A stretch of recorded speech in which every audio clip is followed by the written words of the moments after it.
కర్నూలు జిల్లా Emmiganur prohibition and exchange station పరిధిలో ఉన్న ఆయా మండలాల్లో అక్రమ కర్ణాటక మద్యం నాటు సారాలపై ప్రత్యేక నిఘా పెట్టడం జరుగుతుందని ఎక్స్చేంజ్ సీఐ రమేష్ రెడ్డి తెలిపారు. మంగళవారం ఉదయం సీఐ రమేష్ రెడ్డి మాట్లాడుతూ సెబ్ నుంచి ప్రొహిబిషన్ అండ్ ఎక్స్చేంజ్ శాఖలో విలీనం అయిన తర్వాత మదనపల్లి స్టేషన్ నుంచి ఎమ్మిగనూరుకు బదిలీ కావడం జరిగిందన్నారు. అందులో భాగంగా ఆంధ్ర కర్ణాటక సరిహద్దు నుంచి అక్రమ మద్యం వచ్చే వాళ్లపై ప్రత్యేక నిఘా ఏర్పాటు చేస్తామని తెలిపారు. బదిలీలలో భాగంగా ఎమ్మిగనూరు ఎక్స్చేంజ్ స్టేషన్కు నూతనంగా ఎస్ఐ ఇస్మాయిల్, 3 హెడ్ కానిస్టేబుల్, 5 మంది కానిస్టేబుళ్లకు 2 మహిళా కానిస్టేబుళ్లు బదిలీపై రావడం జరిగిందన్నారు.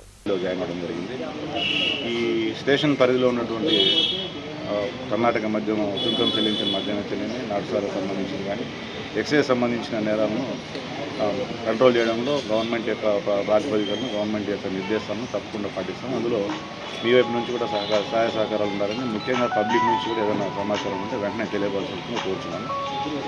మనకు సడన్గా ఇప్పుడు ప్రైవేట్ వైన్ షాప్ సంబంధించినటువంటి పాలసీ ఇవాళ గెజిట్ వస్తుంది. Already gazette state wide release అయింది.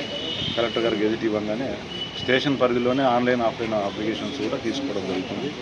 దీనికి సంబంధించినటువంటి ఏదన్నా మీకు సందేహాలు కానీ ఏమైనా డౌట్స్ ఉన్నా లేకపోతే ఏమైనా ప్రశ్న ఉన్నా కూడా వచ్చి నివృత్తి చేసుకోవచ్చు.